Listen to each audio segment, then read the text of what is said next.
Muchas gracias, señor presidente. Con carácter previo, de forma necesaria, vayan por delante las palabras del Grupo Parlamentario Popular de pésame y condolencias a las familias de los cientos de fallecidos por los trágicos sucesos de Valencia. También nuestro mensaje de solidaridad y apoyo a todos los seres queridos de aquellas personas que han desaparecido y de las que, por desgracia, no se sabe nada. Y, por supuesto, el apoyo incondicional a aquellos otros que lo han perdido todo, sus haciendas, sus negocios, sus bienes, y que están en una situación de auténtica desesperación. Vaya hacia ellos nuestro mensaje de apoyo, que es del Grupo Parlamentario Popular, pero estoy convencido que es de todas las fuerzas políticas de nuestro país, porque tienen que saber nuestros hermanos valencianos que estamos con ellos, que no los vamos a dejar solos, que vamos a acompañarlos hasta el final y que toda la fuerza y ánimo del mundo para Valencia. Amun Valencia, y entramos en el fondo de la cuestión. Buenos días, señor Menú.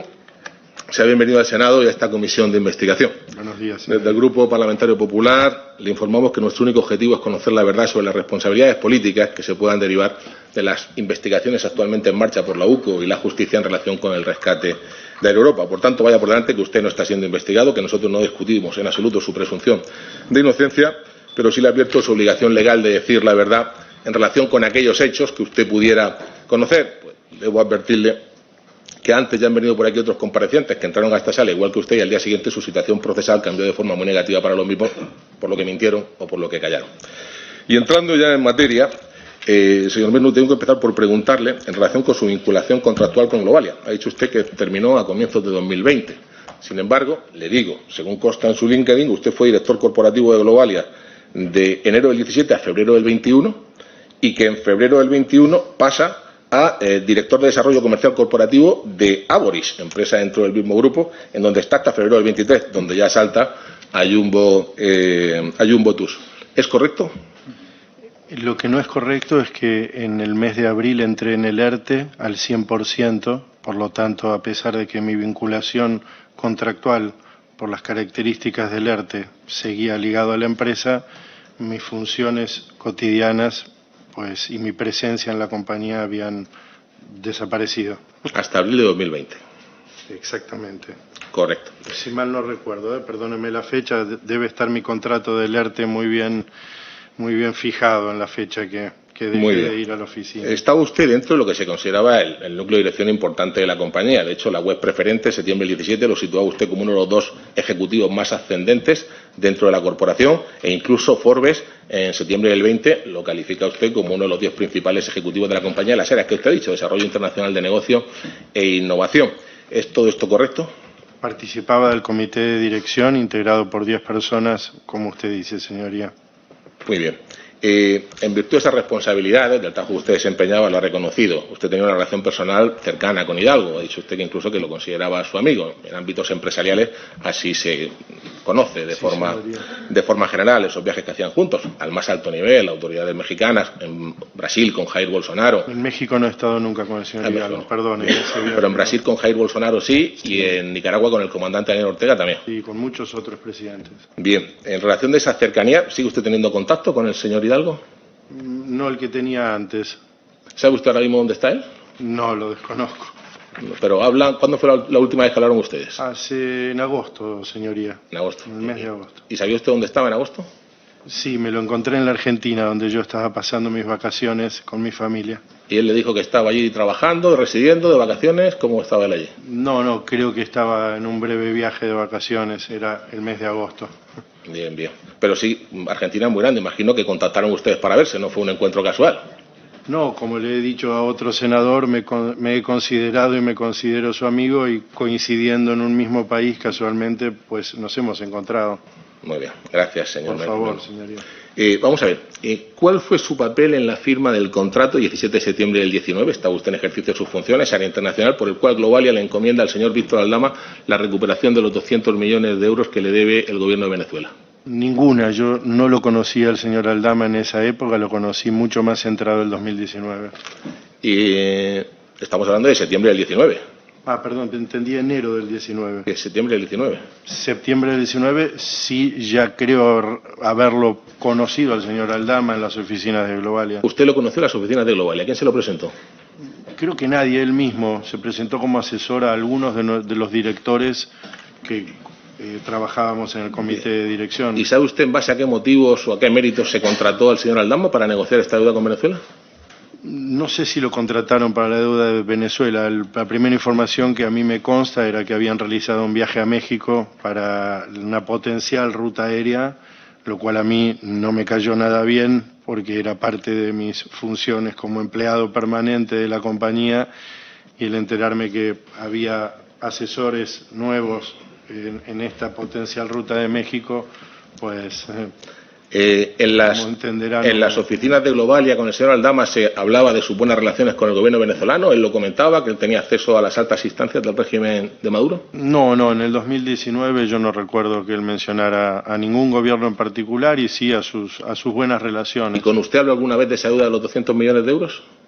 Conmigo particularmente no ha hablado. Puede ser que yo haya participado en algún grupo en donde él haya hablado sobre el tema. ¿Y qué hablaba él sobre el tema? No, nada que yo recuerde particular de no esa recuerda deuda. Usted. No. Bien.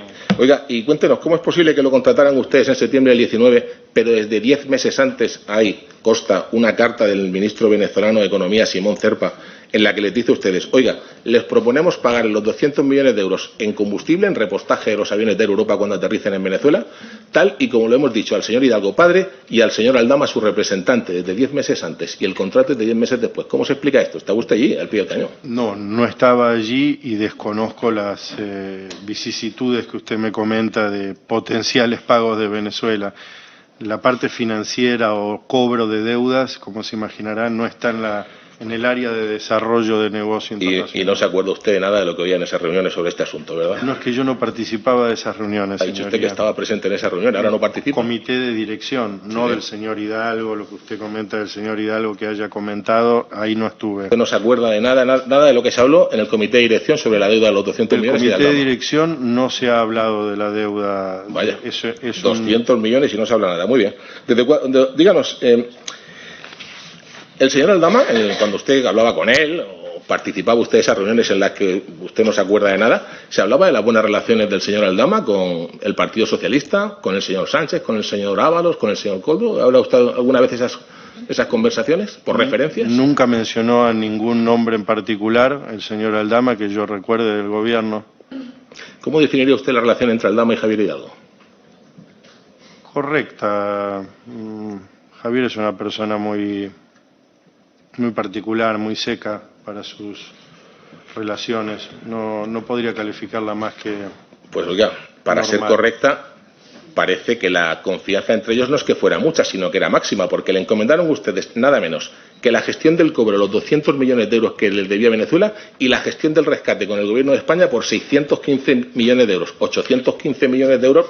Algo de cercanía parece que denotan, pero es que es más, a la inversa, Aldama le encomendó a ustedes, a Air Europa, posiblemente tenga usted que ver con esto porque era tráfico internacional, el transporte de las mascarillas de la trama Coldo en un momento tan delicado como la pandemia. 30 de marzo del año 2020, 2,1 millones de euros, contrato firmado entre Soluciones de Gestión, la empresa Aldama, y ustedes, por un lado. Incluso Aldama, para tener esa relación tan seca y tan correcta con Hidalgo, le consiguió a Hidalgo Costa, en autos, un carné de conducir sin que Hidalgo tuviera, carné de conducir español, nuevecito, sin que Hidalgo tuviera que pisar ni una oficina de tráfico ni un centro médico para ello. ¿Usted esto lo ve como algo así seco y correcto o denota que más bien hay mucha confianza? Por lo que usted cuenta, que yo desconozco, parecería tener más confianza, pero repito, es una empresa muy grande, son los propietarios muy discretos en sus relaciones, y la información que yo disponía era de mi departamento de desarrollo internacional de negocio, ni de cobro de deudas ni de relaciones con el gobierno de España. Bien, pues vamos ahora con Guacalúa, la empresa para la que trabajó la señora Leticia Lofer, dependiente jerárquicamente de usted. Ya contado los orígenes, a través primero de Barrabés, primero era un lab, luego se decide que es un hub cuando se incorpora a Globalia, con las conversaciones con la Organización Mundial de Turismo. Hasta ahí estamos todos de acuerdo. Díganos, eso era Guacalúa, ¿verdad? Sí surgió, ese era su objetivo. El primer objetivo era un trabajo de innovación interna, como le digo, para intentar acortar una brecha muy grande que existía entre las plataformas digitales turísticas y las empresas tradicionales del sector.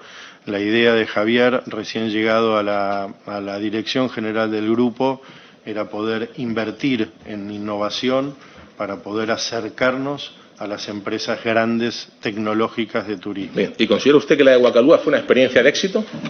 Yo considero que sí, lamentablemente truncada por el COVID, pero tuvimos la oportunidad de descubrir 15.000 startups de 150 países, si no mal no recuerdo, y con un gran jurado internacional poder elegir las 100 mejores. Bueno, pues para ser una experiencia de éxito, le digo que según las cuentas depositadas en el registro mercantil de la sociedad durante los años que estuvo activa, porque de marzo del 23 consta que está inactiva, ingresó 466.000 euros y tuvo unos gastos de 960.000, es decir, unas pérdidas consolidadas de 534.000 euros, más de medio millón de euros que salía directamente de los riñones de Globalia. E instalados en ese escenario de pérdidas, le pregunto ahora sobre las sorprendentes, a nuestro juicio, sponsorizaciones que no obstante hace Wacalúa, como por ejemplo la que realizan al Instituto de Empresa, a entidad gestora a su vez del Africa Center que dirige Begoña Gómez, empresa con la que ustedes firman un contrato de patrocinio el 17 de enero de 2020, estando usted todavía al corriente de todas sus funciones. Díganos, ¿cómo surge la idea de sponsorizar al Africa Center? ¿Es de usted, Hidalgo de Laufer, Aldama Barrabés, tal vez la propia Begoña que estaba siempre reuniéndose con empresarios para patrocinar sus actividades? Cuéntenos. Primero, cuanto a la facturación, yo considero que para invertir en innovación y crear estas plataformas globales se necesita mucho más dinero que el que usted ha mencionado y hay que entender como empresario que los primeros años es difícil llegar a un punto de break-even. No obstante, Wacalúa, como bien ha dicho, venía bien encaminada en ese sentido.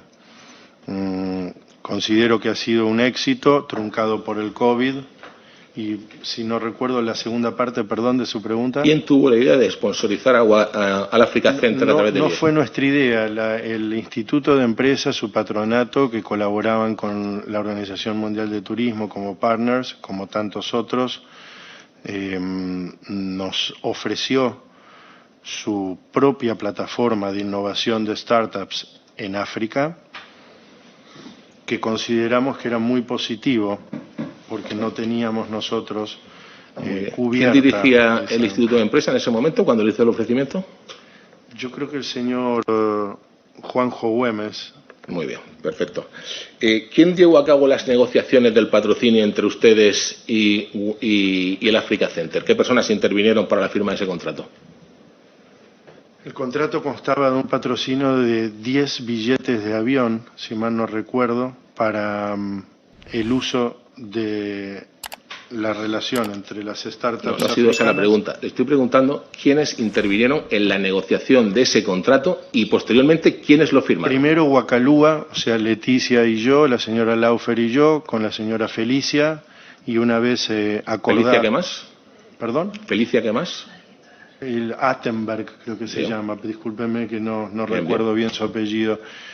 Una gran profesional. Estuvimos con ella negociando los alcances del acuerdo. ¿Siempre fueron con ella las negociaciones? Sí, porque ella era la directora de la plataforma. Muy bien. Una chica muy preparada. ¿Y el contrato quién lo firmó? ¿Las firmas de quién son? Yo no lo firmé, señoría, perdón, porque yo no tenía firma en Globalia. Creo que debe ser el departamento jurídico correspondiente o los propietarios de la empresa. Oye, ¿no es más cierto que en las contraprestaciones se establecía que Wacalúa otorgaría 40.000 euros en total, debido 25.000 euros en becas de investigación y 15.000 para viajes de avión, gastos de representación, etcétera? Si usted lo dice, yo no recuerdo el contrato. Yo creo que los 40.000 euros se pagaban solamente como intercambio de billetes. En ningún caso salía dinero de ese contrato de parte de Globalia, porque Globalia, todos los contratos que patrocina en su día a día es a través de intercambio, no con dinero.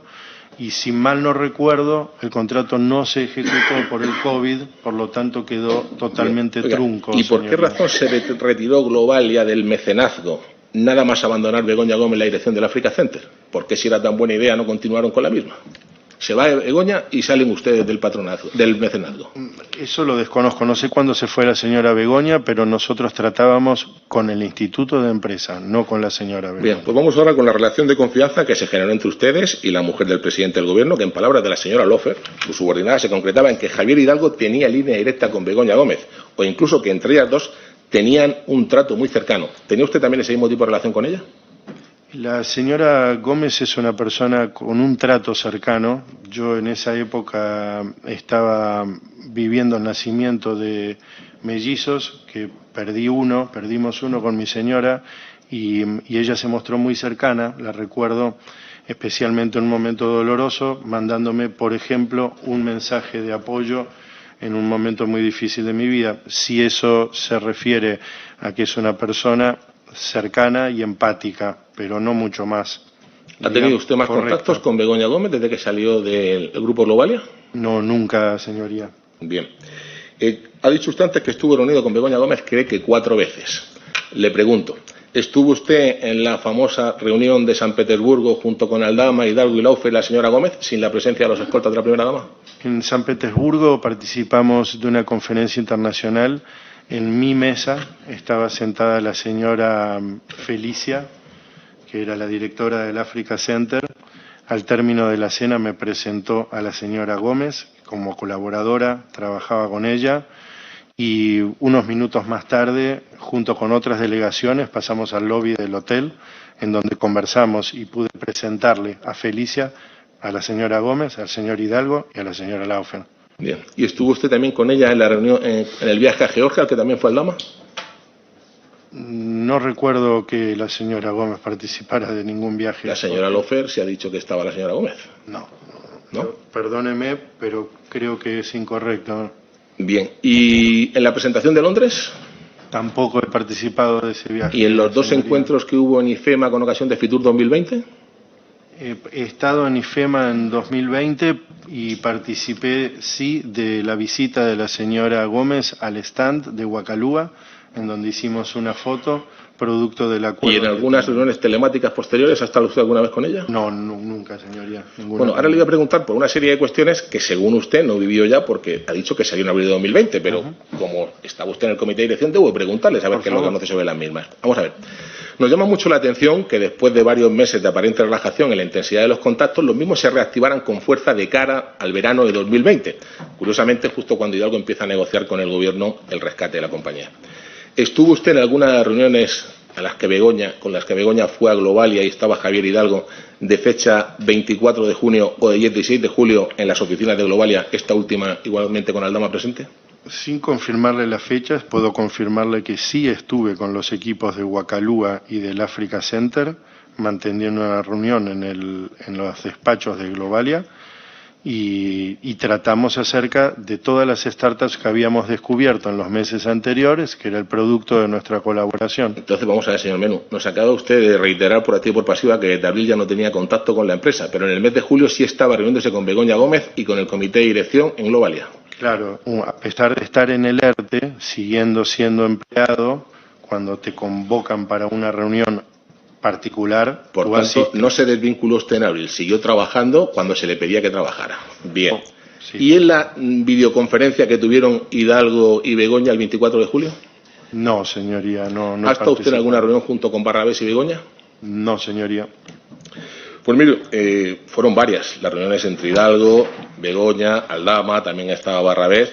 Todo lo que le digo consta en investigaciones que ha hecho la UCO. Y le digo todo esto porque para nosotros son reveladores dos datos. Por un lado, porque efectivamente se ve en esas conversaciones, esas reuniones grabadas, que el contacto era muy cotidiano y que es cierto lo que le decía la señora Laufer del hilo directo y del trato cercano que al menos tenía su jefe con la esposa del presidente del gobierno.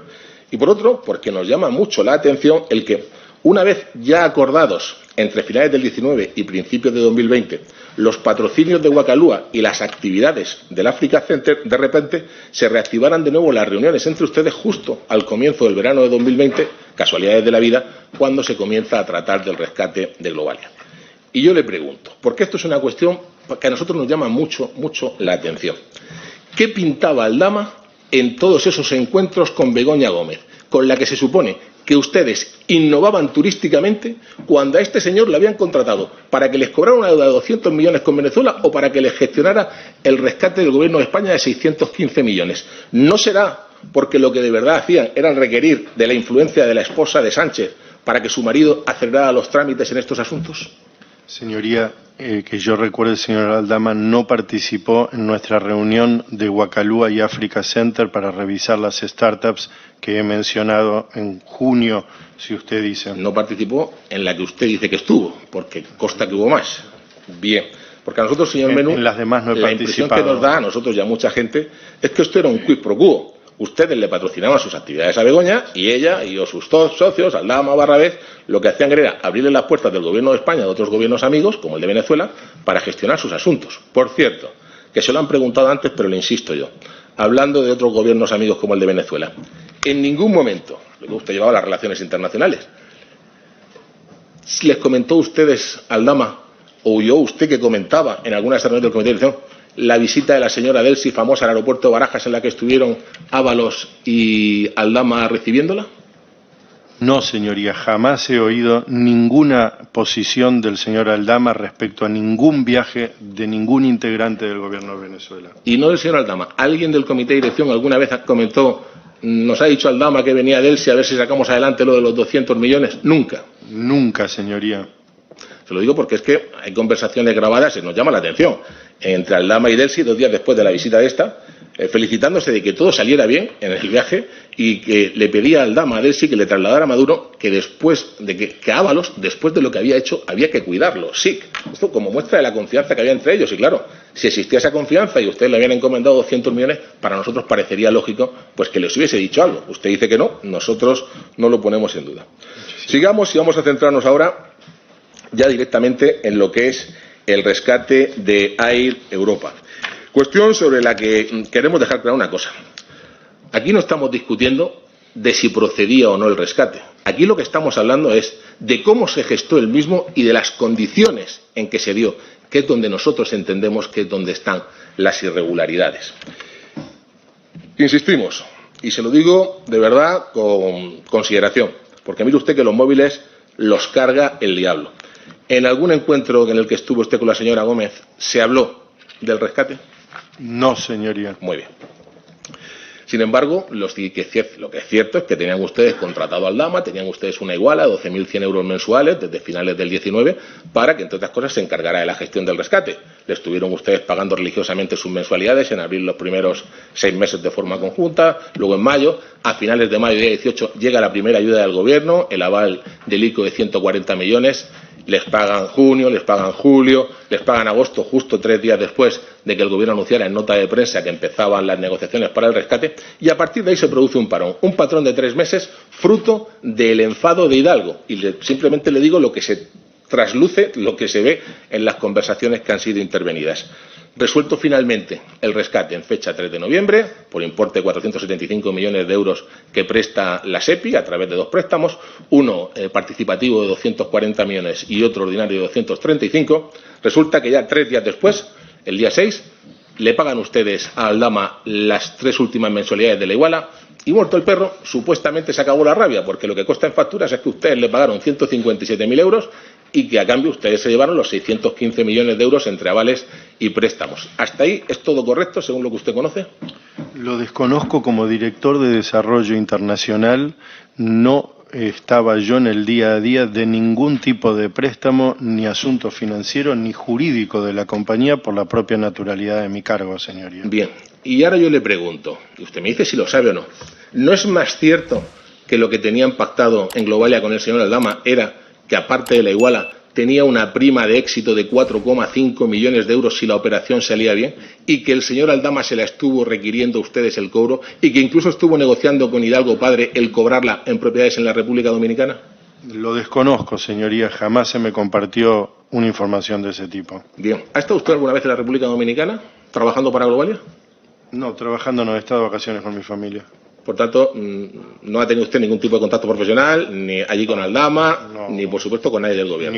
Ni con el gobierno de Dominicana, ni con el señor Aldama. No, con nadie. Muy bien, pues hasta aquí los números del rescate. Pero vamos ahora con los hechos. Es decir, con quiénes intervinieron en el proceso y a cómo se desarrolló el mismo hasta conseguir unos objetivos que solo podemos calificar como extraordinarios a la vista de los resultados, porque en las investigaciones de la UCO se desprende que tuvieron participación directa en los mismos las siguientes personas. El 1, también conocido como Pedro Sánchez y de ocupación presidente del Gobierno. Y luego este grupo de ministros, El jefe, apodo de Ábalos, la de Hacienda, más conocida como Nadia Calviño, y la señora Montero, a la sazón responsable última de la SEPI, y en trámites de averiguación, hasta el punto donde pudo llegar o no, la participación también de la vicepresidenta Teresa Rivera.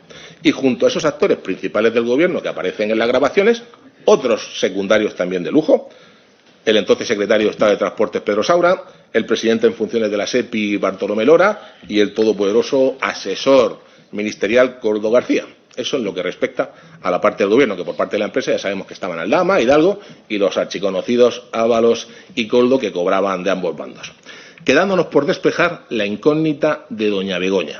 A nuestro juicio, con una participación más que segura, pero indudablemente estamos convencidos de que hasta que la UCO no lo diga, no se podrá demostrar su implicación en lo que sería una quinta imputación después de las 4 que ya tiene encima por el asunto de su famosa cátedra. Díganos, señor Menú, ¿conoce usted alguna de las personas que le he citado del Gobierno? No, señoría, desconozco a todos los que han nombrado. ¿Jamás ha tenido contacto con ellos, ni telefónico, ni WhatsApp, ni correos? ¿Nunca se ha reunido, nunca los ha visto? No, señoría. Muy bien. Usted estaba en el ERTE, pero dice que volvía a la empresa cuando lo llamaban. ¿En alguna de esas reuniones que usted volvió, tuvo usted conocimiento de forma directa o indirecta, o alguna participación en las gestiones del rescate? No, señoría. Recuerdo volver a una reunión específicamente para conocer las mejores startups de África y de Europa entre los dos equipos que he mencionado. Pues a ver, vamos a dedicar los siguientes minutos, señorías, me van a permitir que dedique unos cuantos minutos a leer una serie de transcripciones de conversaciones de la UCO, a ver si a usted le puede sonar algo de lo que le digo. Constan en los informes de la UCO y en el auto de la Audiencia Nacional. Y cuando termine, seguimos hablando. Atentos, señorías, porque hay más de 20 mensajes entre el 8 de julio y el 27 de octubre del año 2020. 8 de julio, Aldama le dice a Hidalgo: hay sitio en el avión y quiere el jefe Ábalos que esté mañana en la reunión contigo y con Pino para comentar a la ministra Calviño que él ya lo ha visto y lo ve perfecto. Día 15 de julio, Aldama a Hidalgo: el rescate está resuelto y mañana a primera hora está el 1, Sánchez, y la de Hacienda, Calviño. Y está tomada la decisión de que se da, pero mañana, cuando esté con él, con Sánchez, te digo. 17 de julio, Koldo a Aldama: Sánchez ya ha llegado, está hablando con Nadia, Calviño, ya está aquí, voy enseguida. Respuesta a Aldama: ok, ven pronto que este otro, Hidalgo, está que se sube por las paredes. 16 de julio, Koldo a Aldama: después de la reunión con Calviño, Ábalos lo está arreglando, es una máquina, solo funciona bien bajo presión, hay que joderse. Horas más tarde, Aldama a Koldo: está todo solucionado, le acaba de poner el jefe Ábalos un mensaje a Javi Hidalgo que la ministra Calviño le ha dicho que la semana que viene está más tranquilo, parece que todo ha servido. 17 de julio, Aldama Hidalgo: me dice Koldo que ya le ha llamado el 1, Sánchez, en cuanto sepa te digo, ha servido la llamada. 4 de agosto, Aldama Hidalgo: el ministro Ábalos está en este momento con el presidente Sánchez en el Consejo de Ministros. Saliendo le cuenta la situación y nos llama incluso con el presidente. Ahora te veo. 8 de agosto, tras la publicación de la nota de prensa que antes te he citado del comienzo de las negociaciones. Aldama Hidalgo: la financiación está muy cerca de hacerse realidad. Hablé con el jefe Ábalos, lo tenemos mejor que nunca. Respuesta a Hidalgo Aldama: a ver cuándo reconoces que hay cosas que se hacen bien, imbécil, que mira que te cuesta. Perdonen ustedes los términos, leo literalmente. 27 de agosto, Aldama Hidalgo: el jefe Ábalos está en la SEPI con las otras dos, Calviño y Montero, para lo nuestro. 28 de agosto, Hidalgo Aldama: nadie me contesta y Koldo se había comprometido a darme novedades que no llegan. 30 de agosto, Aldama Hidalgo sobre Koldo: sí, me imagino que te habrá llamado porque le he llamado y me cago en su puta madre. Porque ya está bien de que nos tomen el pelo. Igual tú estás quedando mal con tu padre, con tu familia, con todo el mundo y yo a la vez contigo porque parezco gilipollas diciéndote las payasadas que me dicen y ya estoy hasta el nabo. Ya le he dicho que arregla esto o se acaba todo. Tela. 31 de agosto, Hidalgo Aldama: que había vuelto a hablar con Koldo y habían quedado en reunirse con Ábalos, Pedro Saura y Bartolomé Lora y que la reunión se celebró enfrente de la casa del jefe Ábalos, a lo que Aldama respondió: sé que es difícil, pero estate tranquilo dentro del estrés, lo vamos a sacar adelante, ya verás. Respuesta a Hidalgo: mañana hablamos y nada, me ha dicho Koldo que estás tranquilo, que tal cual. 4 de septiembre, Aldama envía a Hidalgo en un pantallazo una conversación con Ábalos, en la que el conseguidor le pide al ministro que llame a Hidalgo, a lo que le responde: yo le dije a Saura, Pedro, que lo llamara, tras lo que le reenvió el siguiente mensaje de Bartolomé Lora: lo he llamado al mediodía y estamos hablando con su abogado para intentar cerrar la carta, hemos quedado en seguir en contacto. 10 de septiembre, Aldama a la secretaria de Hidalgo: el rescate está aprobado, ya tenemos la carta de financiación. 22 de septiembre, estoy terminando ya, señorías, solo quedan 3 mensajes. 22 de septiembre, Aldama Hidalgo: amigo, por favor, déjame ayudarte, puedo resolver la situación, confía en mí, dile a Ramiro Campos, de Globalia, que coordine conmigo, que él lleva el tema SEPI, yo me encargo del resto con los ministros y sacamos esto adelante. 29 de septiembre, Aldama Hidalgo. Llámame, estoy con el ministro Ábalos y tienes que estar aquí el jueves. Te llamará Saura, Pedro, para estar aquí el jueves. Si quieres llamarme te cuento las condiciones. Si no, se las digo a Miguel Ángel Sánchez, director general de Globalia. Y listo, ya me canso de perseguirte, no merezco que me trates así. Y por último, el 27 de octubre, una semana antes de saberse oficialmente que se aprobaba el rescate, Aldama se felicita ante Hidalgo de haberlo conseguido. Resalta, estoy llorando de la emoción, el peso que tenía, toda la tensión, lo has conseguido, tu familia tenía que estar orgullosa, bla, bla, bla, bla, qué alegría más grande. El rescate se aprobó efectivamente el día 3 de noviembre y se hizo oficial el día 11. Díganos, ¿tuvo usted algún tipo de conocimiento de estas conversaciones, siquiera por referencia? ¿Supo usted de todas las dificultades que se estaban produciendo en el rescate? ¿Supo usted del intento del Gobierno de solventarlas a mayor celeridad en algún momento? No, señoría, desconozco el tenor de los mensajes privados que usted menciona. Muy bien, señor Menú. Pues sabe decir lo que pensamos nosotros, que todo esto solo fue posible gracias a la perpetración de un colosal delito de tráfico de influencias, en lo que es otro caso más de corrupción del Partido Socialista, cuyos altos cargos, presidente y ministros incluidos, se confabularon en comandita para sacar adelante una operación en la que tenían intereses económicos directos Ábalos, en mano derecha de Sánchez, y muy probablemente otros muchos más de los que hoy he citado, incluidos Begoña Gómez y el propio PSOE. Porque, señorías, como es público y notorio, aquí hubo unas cuantas personas del Gobierno socialista que recibieron dinero, beneficios o dádivas por hacer valer indebidamente su poder o influencia sobre funcionarios públicos para que estos o dieran trato preferente o no hicieran lo que debían en el ejercicio de sus funciones, lo que se plasmó en una resolución sin precedentes en beneficio de un tercero, Air Europa en este caso, que es justo donde se concreta este delito. Y a explicar todo ello, ahora vamos, señor Menú y señorías. ¿Se cumplieron o no se cumplieron los requisitos para acceder al rescate? Pues bien, si escandaloso ya resulta todo lo dicho hasta ahora, con esas conversaciones transcritas de auténtica pornografía política, reflejo de la profunda sinvergonzonería de algunos de los interlocutores, lo más grave viene a continuación, pues la forma y términos en que se concedió el rescate no hacen sino confirmar hasta dónde llegaba la desvergüenza con la que actuaba la trama. Le voy a hacer 4 preguntas y le pido que me responda lo que sepa al final de las mismas, por favor. Primera, ¿por qué se empezó por el ICO, pero se pasó después a la SEPI para articular el rescate? ¿Qué problemas hubo a lo largo de los 6 meses que mediaron entre mayo del 20 y la entrega del aval del ICO de 140 millones y el mes de noviembre y la concesión del rescate por la SEPI por los 475 millones de euros de rescate? ¿Qué se habló en aquellas conversaciones veraniegas entre Sánchez, Calviño, Ábalos, Montero y algunos de sus subordinados? Y ponemos estas preguntas en relación con todas esas conversaciones que acabo de citar, en las que Hidalgo desde el 1 de julio se le estaba diciendo que estaba todo ya resuelto, así como de los múltiples problemas que al parecer empezaron a surgir a partir de entonces. ¿Cuáles eran? ¿Qué pasó realmente? ¿Por qué tanto interés del Gobierno en solventarlas con tanta prisa? Segunda pregunta. ¿Por qué el rescate se articuló mediante 2 préstamos distintos de la SEPI en lugar de una sola operación, como habría sido lo lógico, al haber una única petición? Tal vez para dividiéndolos resulta quedar así por debajo de los límites de control establecidos por la Comisión Europea y evitar su supervisión de la operación ante los sospechosos de la misma. Tercera pregunta.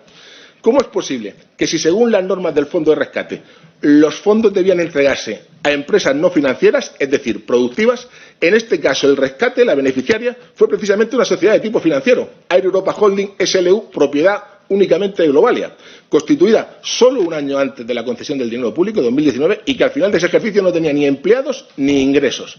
Y cuarta pregunta.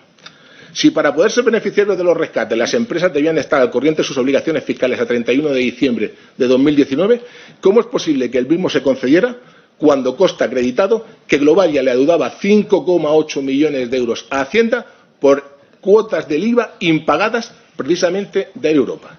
¿Tiene usted respuesta para alguna de estas preguntas, señor Menú? Señoría, mi cargo no era ni de director financiero, ni de director jurídico, ni de director general de la compañía. Mis funciones de desarrollo internacional hacen imposible conocer las vicisitudes que usted describe. Lo lamento. Gracias, señor Menú. Gracias a usted. Después de esas 4 preguntas sobre cómo se articuló el rescate, tenemos otras 3 más, y debemos seguir, en este caso, sobre las condiciones tan inusitadamente generosas en las que se concedió el mismo. Y aquí también paso a formular las 3 y le ruego que me responda a continuación. Primera, a Air Europa se le tramitó y resolvió su expediente en un tiempo récord, en menos de 3 meses, lo tuvo resuelto, 5 veces menos tiempo que las restantes 29 empresas que lo solicitaron. El segundo más veloz, el de Duro Felguera, tardó 8 meses y el resto de ahí para arriba hasta los 18 de Abengoa. ¿Por qué tanta celeridad?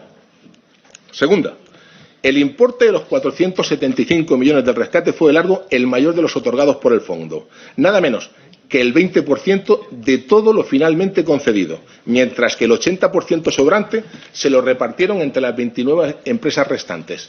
¿Por qué tanta generosidad? Y tercera, las condiciones homologadas en los rescates de la SEPI otorgaban 2 años de carencia a cada compañía para comenzar a devolver el principal de los préstamos. Pero a Europa se le dio más que nadie el plazo de 6 años, de forma que hasta 2026 solo pagará intereses. ¿Por qué de nuevo tanta esplendidez? Y estas 3 preguntas van de la mano de la absoluta falta de transparencia de la que está haciendo gala el Gobierno desde febrero de 2021. 45 meses, señorías, que llevamos esperando que el Gobierno nos dé traslado de este expediente, haciendo caso omiso no solo a nuestras peticiones y a los de particulares, sino al propio Consejo de la Transparencia. ¿Saben qué es lo único que ha respondido el Gobierno hasta la fecha? Se lo digo. Un irrisorio: expertos independientes informaron de forma clara y objetiva que la ayuda concedida cumplía los requisitos. Acompañado de un vergonzante: no se pueden facilitar esos informes porque se trata de información reservada, de dinero público, claro. No hay pudor, señorías, pero tampoco la más mínima vergüenza. ¿Puede usted contarnos algo sobre esto, señor Menú? Señoría, mis recuerdos de esa época es de una tragedia en nuestra industria, tanto del transporte como aérea, en donde todas las semanas y todos los meses parecían las aerolíneas quebrar. Y mi recuerdo es muy triste, de mucha angustia, de no saber cómo en lo personal iba a salir adelante yo y sacar adelante mi familia. Al no ser un experto en finanzas, ni mucho menos, ni tener trato con gobiernos de rescates o préstamos, mi desconocimiento es total en cuanto a si los pormenores del rescate eran buenos, malos para el Estado o para la compañía. Mi conocimiento es limitado en esas áreas. Discúlpeme. Gracias, señor Menú. No estamos discutiendo si procedían o no los rescates, vuelvo a reiterar. Hubo 30 empresas que optaron a rescates. Lo que estamos hablando es de cómo se gestó el rescate de Air Europa, si hubo trato preferente, y de las condiciones que se le dieron a Air Europa, si hubo condiciones mucho más ventajosas que las del resto de empresas. Eso es de lo que estamos hablando en esta comparecencia. Le voy a hacer un último tema, señor Menú, todavía tenemos tiempo suficiente.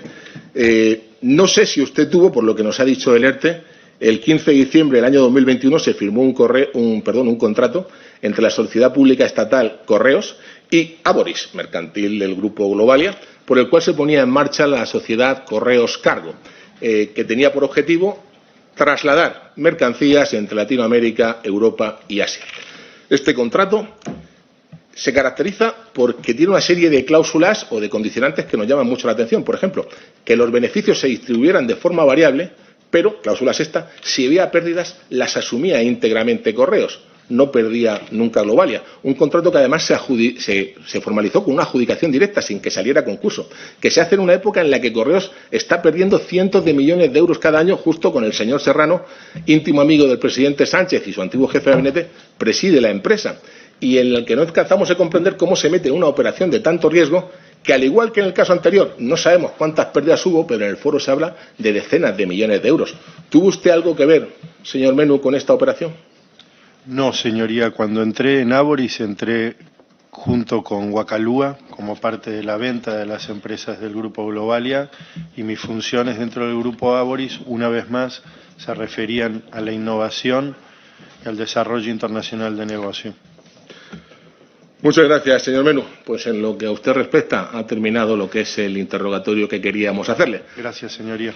Pero ya para concluir, en todo caso, señorías, señor presidente, como conclusión, queremos decirle que desde el Partido Popular denunciamos públicamente que existió una connivencia directa entre Aldama e Hidalgo para, por medio de los buenos oficios del primero con las altas instancias gubernamentales del PSOE, conseguir el rescate de Europa en unas condiciones económicas sumamente ventajosas para esta empresa, desde luego infinitamente mejores que las que consiguieron finalmente las 29 sociedades restantes que lo solicitaron. Y además, que la operación fue planificada, orquestada y ejecutada con el apoyo directo, por un lado, de Begoña Gómez, nexo fundamental de la trama por su acceso directo vía marital al presidente Sánchez, quien se implicó personalmente en esta actuación, y por otro, con Ábalos, alter ego entonces del presidente, su recadero Koldo y el resto de ministras implicadas, Calviño y Montero, al menos, así como sus subalternos. Señorías, estamos ante un delito de tráfico de influencias, acompañado de cohechos, prevaricaciones y quién sabe cuántas sinvergonzonerías más. Y el mismo ha sido perpetrada por una trama de corrupción organizada desde las altas esferas del Partido Socialista. Recuerden que el mayor caso de corrupción conocido en Europa hasta la fecha es el de la trama de los ERE, con más de 700 millones de euros defraudados a los parados andaluces por parte de los socialistas de aquella comunidad autónoma. Simples migajas ante las correrías de esta nueva trama del PSOE Sánchez, con al menos las siguientes investigaciones judiciales abiertas a día de hoy por caso de corrupción. Mascarillas, 800 millones. Air Europa, 615 millones. Hidrocarburos, 185 millones. Adjudicaciones de Adif, decenas de millones. El hermanísimo David, millones. La esposísima Begoña, cientos de miles. Casos que en su conjunto suman más de 1.600 millones de euros de dinero público, una parte de los cuales ha ido directa al bolsillo de unos cuantos sinvergüenzas. Busquen, comparen y si encuentran algo semejante, díganlo y denúncienlo. Y si no, Pedro Sánchez dimisión, elecciones generales ya. Muchas gracias.